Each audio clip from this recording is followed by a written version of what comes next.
Yo, what's going on, guys? Welcome back to the channel. In today's video, we're talking all about why I switched from Canon over to Sony, so please go easy on me in the comments below. But in all seriousness, a lot of times camera talk is a hot topic. I always kind of compare it to, Ford versus Chevy, or, I use a Mac versus a PC, things like that. For whatever reason, people get very prideful and very loyal to these certain things.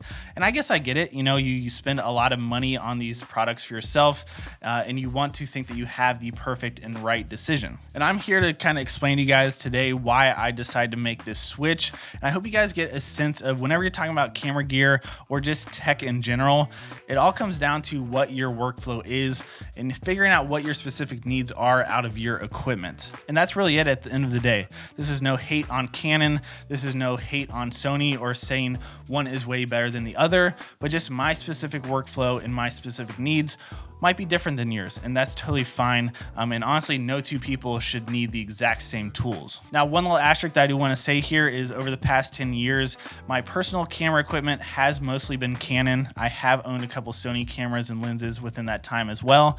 But in my professional field, I've used everything from Canon cameras to Sony cameras to Blackmagics to renting Arri Alexas and Reds, things like that. So I have a very wide range of experience with different cameras. So I wouldn't say I'm specifically loyal to a certain brand. It just kind of comes down to what my needs are for that specific shoot again. Now, I wanted to make this a fun video, so I actually went over to Instagram on my Instagram stories and asked you guys to submit some questions about why I switched from Canon to Sony. Things like, do I have any regrets? What's my favorite thing about it? Stuff like that. I got some really good questions, and I thought this would be a perfect way for me to kind of explain my transition from Canon to Sony in kind of a fun and different way. So I hope you guys enjoy watching. If you do, be sure to drop it a thumbs up and also subscribe if you're new around here. It really helps the channel out, and I really do notice each and every single one. But let's go ahead and dive into these questions right here. All right, first question: what took you so long?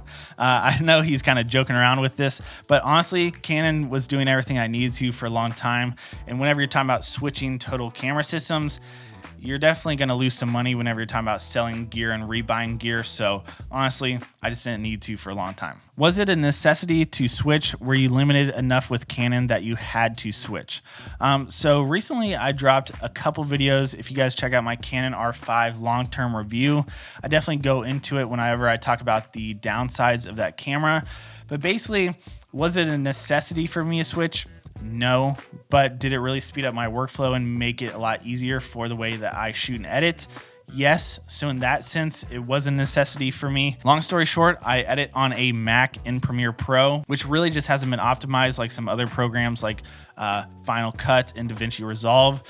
So with just my style of editing, whenever I was shooting on the R5, I had to make proxies first, even if it was just basic 4K footage. So if I filmed a sit down video like this that was like 30 minutes or an hour, then I shot a bunch of B-roll that was like higher frame rates, things like that. Before I could start editing, which a lot of times I like to shoot and just jump right into the edit, I would have to load everything up and make proxies first and just sit there for like 1 or 2 hours to make proxies first before I could start editing. And that right there was honestly enough for me to really consider switching, along with some other issues like the overheating and a couple other quirks that I go in depth with in that other video if you guys want to check it out. Why the FX3 over the Sony a7S III?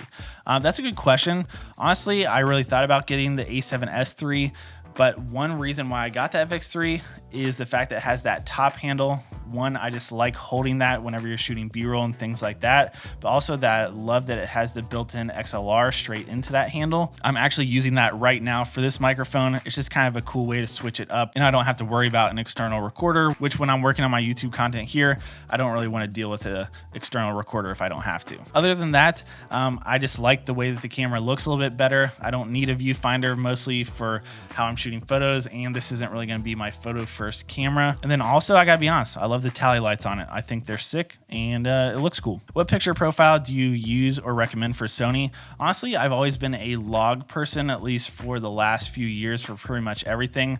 I'm used to C-Log, C-Log 3, C-Log 2. And then on the Sony side of things, we would always shoot an S-Log3, so I'm used to color grading that. But honestly, I've really been enjoying S-Cinetone. It's just really clean and simple. I just do a light little color grade on top, and I don't have to spend much time color grading at all. So definitely be on the lookout, because I'll probably drop another LUT pack here soon, since I'm kind of getting used to my Sony cameras and my color grades on these. And this is kind of an appropriate question after that one. Do you miss the Canon color science? Honestly, no, I really don't. I think that's always like a big thing, is Canon has this awesome color science and all this stuff. And although, I mean, straight out of camera, yes, Canon's colors do look great, but I would definitely say, especially on these newer Sonys, it's very equal. I would say older Sonys, like even on like the FS7, things like that, I wasn't really a big fan of. I didn't think the colors looked that good, and it was hard to get it to look natural sometimes. But especially on these newer Sony cameras, sure, some different hues might be a little bit different, but I'm usually throwing a LUT on it or color grading as is. So just a small couple tweaks and adjustments, and you're just right back in the same spot. So do I miss the color science? Not really. It is great on the Canon, but honestly on these newer Sonys, I would say it's almost just as good, if not just as good.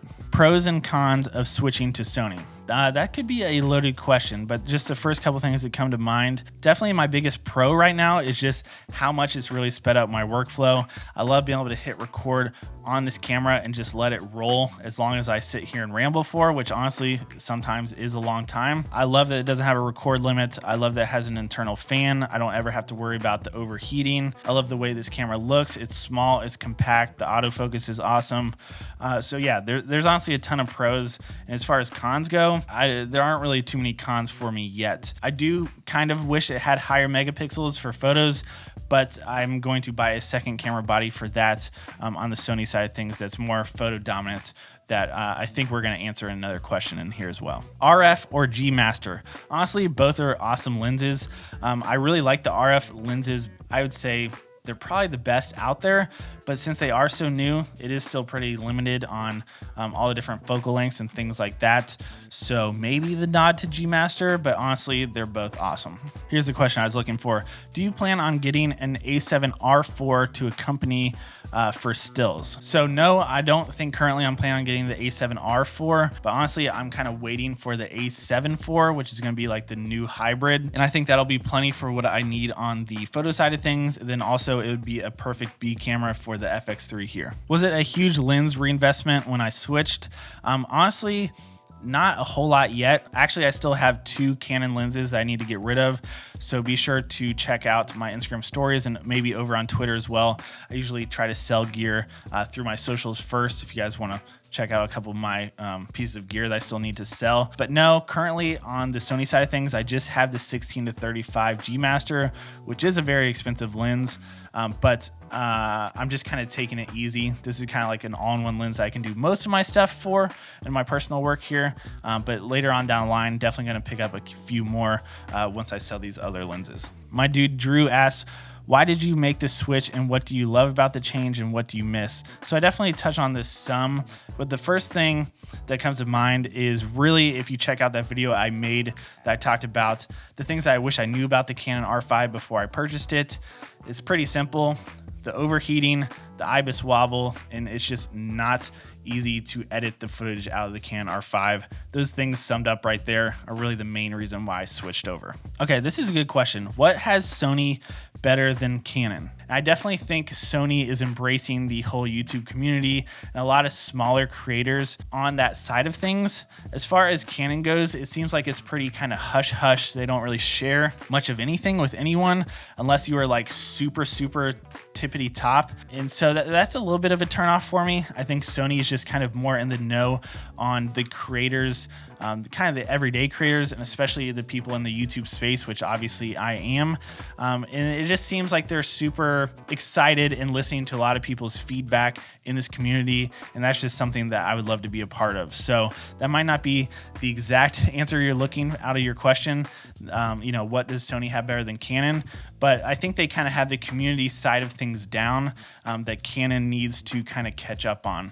K Davis asked, do you ever see yourself going back? So currently, no, I don't. But realistically, you know, I don't want to say never because it's hard to know. Maybe the way that I create drastically changes in the future and Canon comes out with something that it just perfectly fits my needs and it makes total sense, then for sure I would probably jump back over. You know, maybe even someday if I have my own studio or something like that, we'll have both camera systems and, you know, who cares? So yeah, I'm not switching back currently, but you never know down the line. We'll see. When are you going to Nikon? Wait, is this a real question? What is the all-time best video camera for you? Now that's a good question, and I think it's kind of an appropriate one to touch on here. There is no perfect camera for me. Currently, the Sony Fx3 is pretty damn close to being perfect for my workflow and what my needs are.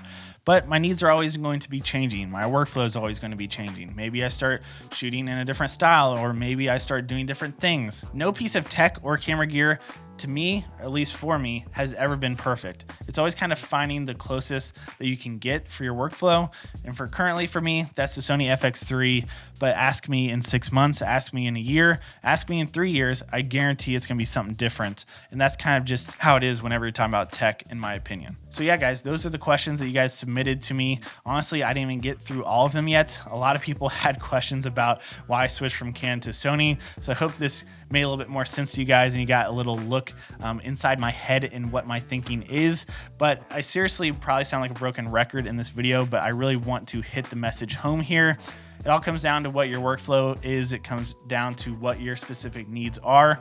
And that's probably going to be different for everybody. There's always going to be some pride and brand loyalty out there. I know I personally am like that a lot of times, especially with like Nike sneakers and things like that. And some of that is definitely fun to get caught up in and all of that. But it really just comes down to speeding up your process and making things easier for you. And for me, the Sony and specifically the Fx3 just made sense for me in my current situation. Let me know in the comments below what camera system and what exact camera you guys are shooting on yourself right now. I'm definitely curious and I'll be down in the comments trying to respond to you guys down there. But I think that's going to be it for me today, guys. I hope you enjoyed watching. If you did enjoy it, will you please drop it a thumbs up. If you're new around here, consider subscribing. I'd really appreciate it. And I will catch you guys in the next video very, very soon. Peace, guys. Those things really help the channel out. You gotta stop. Sit down. Sit down. Someone wants to make an appearance. Got anything to say? Nothing to say. That's Daphne.